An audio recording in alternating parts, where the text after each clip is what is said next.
Hello and welcome. My name's Jeannie. I'm one of the ministers at Carshalton Beeches Baptist Church. It's good to have you with us. I wonder how you're feeling at the moment. It's still a strange time, isn't it?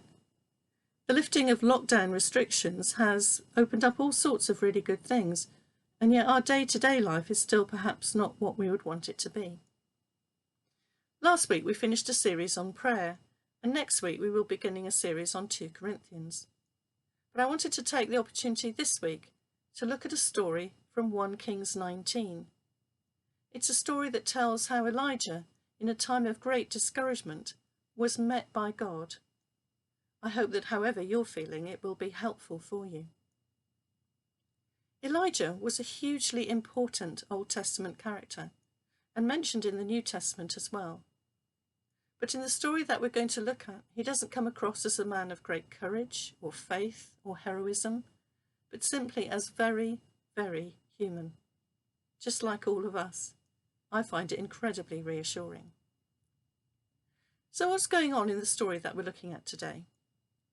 Just before this time, Elijah has had an enormous victory in a battle on Mount Carmel against the forces of evil. The queen at the time, Jezebel, hears about this.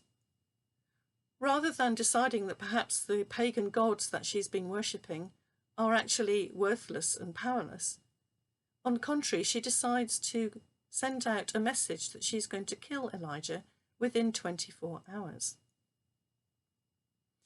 The result for Elijah is a kind of work and faith crisis. There are quite a few different factors, I think, in this, but let's look at just some. The first thing is that Jezebel did have the power to have Elijah killed. Suddenly he discovers that he's actually not safe. It's a feeling that crept up on all of us, didn't it, at the beginning of the pandemic, when it became clear how really serious it was. The second thing, I think, is that he has seen God work in amazing ways in the past, but those past experiences are not enough for him in the new situation that he's in. And then a third factor, I think, is that perhaps he thought this was going to be a moment of great turnaround. After the battle on Mount Carmel, perhaps he expected the whole of the court to be converted, and most of Israel too. That's not what happens. His life is threatened, making clear that nothing has really changed. God was not doing what he wanted, expected, or hoped, even though Elijah has been working very hard to make that happen. But at the root of his discouragement are exhaustion, fear, disappointment. Those things are very familiar to us, aren't they? I've certainly experienced them. So Elijah, exhausted, disappointed, afraid, decides to run away. He goes about 80 miles south to Beersheba. He, of course, is running away physically. We can actually run away in all sorts of other ways. Too much food, too much drink, the wrong kind of television programs, or overworking. I wonder if any of those seem familiar to you as ways that we might seek to escape the situation that we're in and the things that we're feeling. Elijah now leaves his servant at Beersheba and goes on alone. He goes to a more secluded area. It is important, as we'll see later, to have companions, but other people can, in the end, only take us so far. We have to carry our own responsibility for our relationship with God. Finally, Elijah stops. He's exhausted in every way. He sits under a tree, tells God that he's had enough, and asks God to take away his life. It's a bit of an ironic prayer, actually, because of course he's running away because his life has been threatened. He's also feeling inadequate. I'm no better than my ancestors, he says. I think when we're discouraged and down, it's very easy to become self-critical. I used to have a boss who, when someone came to him and said, "I'm a failure," would always reply, "You're not a failure, you're a child of God who sometimes fails." There's a huge difference, isn't there, between the two? So this moment of despair, what does God do? Well, to start with, there's no rebuke, nothing, not a word. Instead, God lets him sleep. After that, a messenger from God comes. There's not a deep, important message about his life or his ministry, but simply the instruction to get up and eat. And he finds that a basic but nutritious meal has been provided for him. What, we think? No call to repent for running away, nothing about getting his act together or sorting himself out. Surely that's what we might say to ourselves. But no. Elijah needed to sleep, and so God lets him sleep. And then he needed to get his strength back, and so God provides him with food. Twice. Sometimes, the most spiritual thing that we can do is to look after our bodies, to rest and to eat healthily. Care of ourselves in this way is a spiritual discipline. It's a godly thing to do. And some of us are not very good at doing it, I think. So refreshed, Elijah journeys on. I really feel for him at this moment. Can you imagine it? A lone figure trudging his way across the wilderness, dry, arid ground. Life does feel a bit like that sometimes, I think. But Elijah's heading somewhere specific, Mount Horeb, or we might know it as Mount Sinai. From where Elijah began, it's probably a journey of maybe about a week. But he takes 40 days. I wonder why it takes him so long. It seems as though he's wandering around, perhaps trying to think things through. And the 40 days reminds us of the 40 years that the people of Israel wandered in the wilderness before going into the promised land. Finally, though, he arrives. Why there? Mount Sinai, Mount Horeb, is a really significant place. It's a place where Moses met with God. It's a place where the 10 Commandments were given. It's a kind of place of holy memories. It's a place that represented God's power and his care for his people, his grace. Sometimes I think we need to go back somewhere where we've really experienced God's faithfulness. It might be a geographical place where God has felt close, or it might be that we take a trip back in our memories to somewhere. We remember the things that God has done in our lives. So back in this important and special place, Elijah has rest again, another night. This time he's in a cave, which I think must have been a lot safer and easier than under a tree. Morning comes, and he senses God speaking to him again. What are you doing here, Elijah?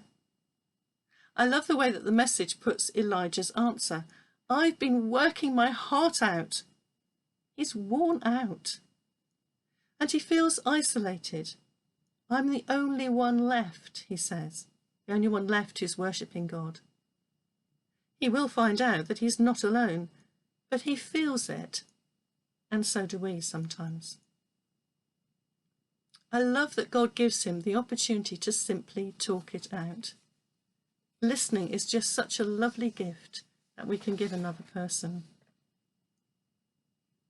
But God has more for Elijah. He tells him to stand up on the mountain because he, God, is going to pass by. What follows is some pretty impressive displays of God's power. First of all, there's a strong wind, strong enough to break rocks. Then there's an earthquake, and it's followed by a fire. I think this storm must have sort of mirrored what Elijah was experiencing inside himself during this time. Now, there have been times when God has been present powerfully in wind, like the day of Pentecost. There have been times when God has spoken through an earthquake, such as when Silas and Paul are in prison at Philippi. And there have been times when God's been in the fire, such as when the story of Daniel takes place. But for Elijah, this isn't where God is in this encounter. Instead, there's what the Hebrew calls a gentle voice of stillness. What's translated for us, a gentle whisper. God has shown his power on Mount Carmel to Elijah, and perhaps he expected this is how God would work and speak. but God is showing him something different. God speaks to us in different ways at different times. Perhaps sometimes we're waiting for something dramatic too, when God is wanting to show us something quite simple, an encouraging conversation, a verse in our readings that stands out, and he's going to speak to us in that same gentle whisper. To allow that stillness, to make space for God to speak in that way, can be really difficult, I think, in the busyness of our lives. We can struggle to turn off the noise, whether that's internal noise or external noise. Elijah, though, senses that God is speaking to him, and so he wraps his face, a sign that he is listening and reverent. So again, God asks him, "What are you doing here, Elijah?" And Elijah repeats what he said before, but this time God answers him in a really specific way. First of all, he says to him, essentially, get back to work. Sometimes we do just need to get on with the task that God has given us, not in a way that's going to burn us out or be destructive, but to carry on faithfully with what he has said. And secondly, God tells Elijah that he's not alone. He feels it, but there are 7,000 other people in Israel who are worshipping God faithfully. Elijah's work has not been wasted. And then God gives him a companion for the work, a friend, Elisha. He will be a successor to carry on what Elijah has started. It's something that gives him hope for the future. God has to show Elijah that he is quietly at work in ways that Elijah cannot see. For Elijah, and perhaps for us, although God seems to be doing nothing, in fact he is at work in all kinds of ways. So where does that leave us? In our times of discouragement? And how can it help us to help others? Well, the first thing is to notice that things were not finished for Elijah. There was more for him still to come. God has not finished with us either in our times of discouragement. And the wonderful thing is that those times of discouragement do not disqualify us either. This story also reminds us to look after our physical bodies. That may be something as simple as taking medication that we've been offered, but it most certainly includes rest and healthy ways of eating and living. It's also important to talk things out with God and with others. It is okay not to be okay. And it's okay to talk about not being okay. Let's be honest with one another when we're struggling. And then it's easy, isn't it, to become isolated when we're discouraged or low. Of course, isolation has been a very real physical issue during this pandemic. But even when we're not physically isolated from others, we can certainly feel isolated emotionally. This story encourages us to look for the companions that God has given us. It might be a time to think about joining a small group, for example, if we're not in one already.